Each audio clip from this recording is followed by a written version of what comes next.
G'day, it's fugitive Australian journalist Shane Dowling from the website and YouTube channel Kangaroo Court of Australia.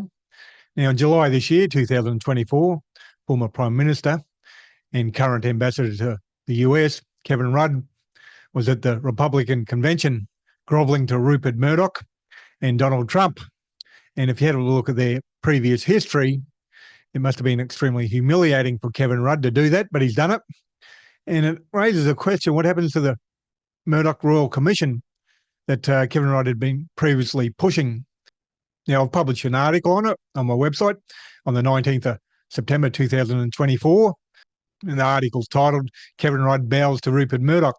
So what happens now to the Murdoch Royal Commission Rudd pushed for? And I'll read out that article, and I'll also play a couple of videos which really tell the story of how bad the relationship was between Kevin Rudd and Rupert Murdoch and Donald Trump.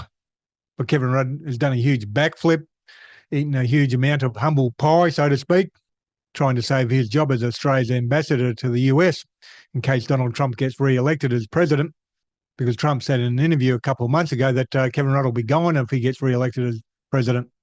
And the article starts off, Kevin Rudd, former Australian Prime Minister and currently Australia's ambassador to the US, who was a driving force behind the Murdoch Royal Commission push in Australia, was happily interviewed by Joe Hockey for Murdoch Sky News at the US Republican Convention in July 2024. It would have been extremely humiliating for Kevin Rudd to in effect publicly bow to Rupert Murdoch by doing the interview for Murdoch Sky News, given their recent history.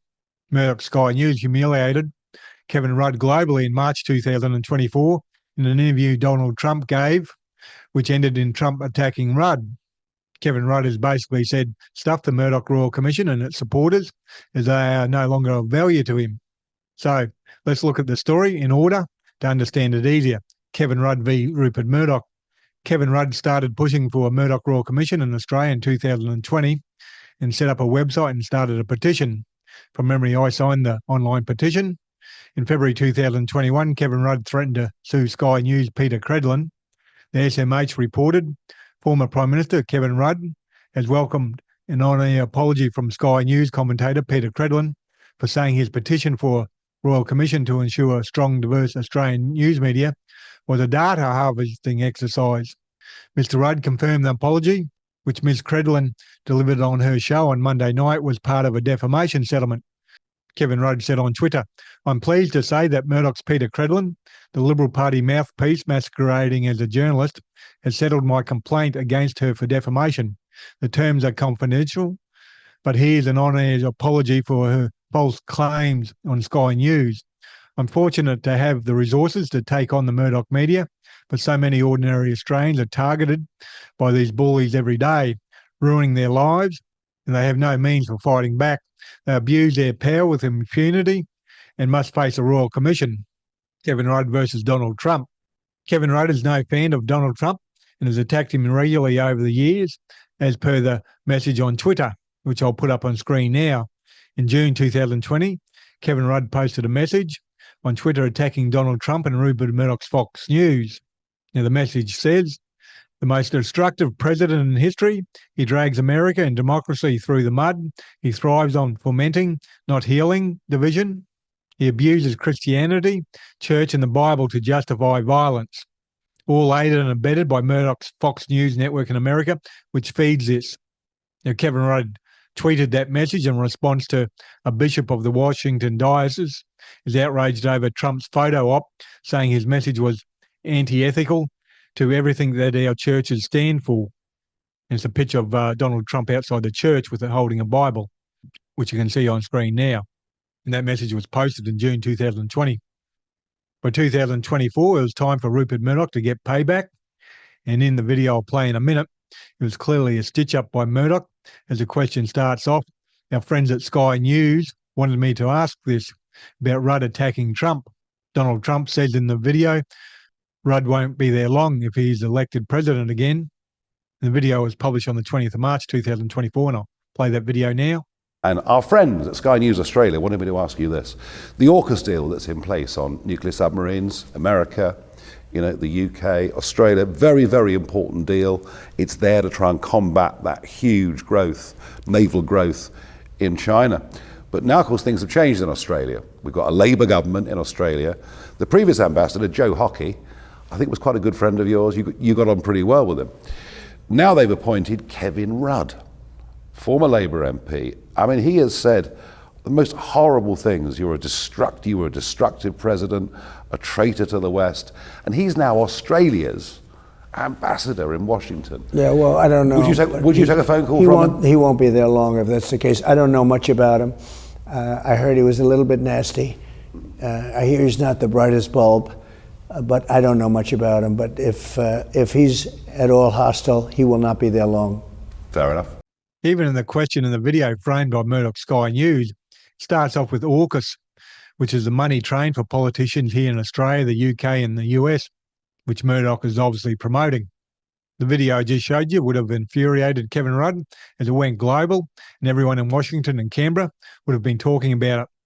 It was the ultimate humiliation and payback by Murdoch against Kevin Rudd. But in July 2024, Kevin Rudd is on Sky News in the US eating humble pie, talking about how if Donald Trump is re-elected, it will be business as usual for the US and Australian relationship. Kevin Rudd tweeted the video I'll play in a minute on the 18th of July 2024 with the message, "Brand Australia is in good shape here in the United States. Successive Australian and US governments have made sure of that and will continue to work positively and constructively with whichever party is elected in November. That's as it should be, as it has been in the past." Now, the video is Kevin Rudd talking to Joe Hockey at the Republican convention. For us in Australia, though, I just say this, doesn't matter whether you vote Labor, vote Liberal, vote National back home. The really good thing about the United States is brand Australia is in good working order. It is, yeah. And therefore, we are in a good position to work with whichever party is elected. If the American people vote for Donald Trump and for J.D. Vance, Australian government, led by Anthony Albanese, will be in there working hard, positively, constructively, with incoming Republican administration from day one. That's as it should be, as it has been in the past. Kevin Rudd not only grovelled to Rupert Murdoch, but also Donald Trump in the video I just played you. In the full video, which shows Kevin Rudd doesn't let his personal ambitions be hindered by nasty things like self-respect, integrity and ethics. And if you go to the article, you can click on the link and watch the full video of that interview with Kevin Rudd and Joe Hockey. No one forced Kevin Rudd to do the interview with Joe Hockey and Sky News. It was his own choice.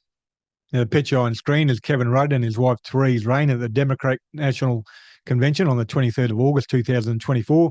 Kevin Rudd took his wife Therese Rain to both the Democrat and Republican conventions.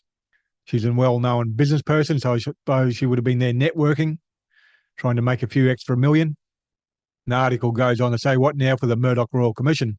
So where does it leave the 500,000 plus people who signed the Murdoch Royal Commission petition, which Kevin Rudd pushed for? The Murdoch Royal Commission was a great idea and well worth pushing for, even though it was always going to be a long shot. But it would have been hugely embarrassing for the Murdochs, which made it a success anyhow. While Kevin Rudd is Australia's ambassador to the US, the Murdoch Royal Commission has zero chance of happening. And I think whoever is running the Murdoch Royal Commission website should be honest with their supporters about that. Kevin Rudd pushed for the Murdoch Royal Commission while it suited him and his agenda, and now it doesn't. He has buckled and bowed to Rupert Murdoch for his own benefit, as the above article shows. The benefit to Kevin Rudd in grovelling to Rupert Murdoch and Donald Trump is, as I said at the beginning, he's trying to make sure he keeps his job as ambassador to the US if Donald Trump wins the presidential election in November. Please share this video on social media and please hit the like and subscribe button. And I'll put a link to the full article below this video on YouTube, so you can go there and you can click on the link to the full interview Kevin Rudd did with Joe Hockey if you want to watch that. But at the end of the day, Kevin Rudd has proved he'll grovel to anyone and everyone. If it suits his agenda, he'll sell out other people, sell out the Murdoch Royal Commission supporters that backed his petition. Anyhow, Kangaroo Court of Australia's independent media. I publish a website and a YouTube channel, and I'm 100% crowdfunded from viewers like yourself, so please support my Patreon account or PayPal account. Currently have 460 supporters on Patreon, donating $2,440 a month, and I need to almost double it to become financially viable. You can donate any amount, $3, $5, $10, $15, $20, $30, $40, $50 a month, whatever suits your budget. It all helps out in a big way. And the link for the Patreon account and PayPal account will be below this video on YouTube and also on my website. Other than that, thank you for your time and have a good day.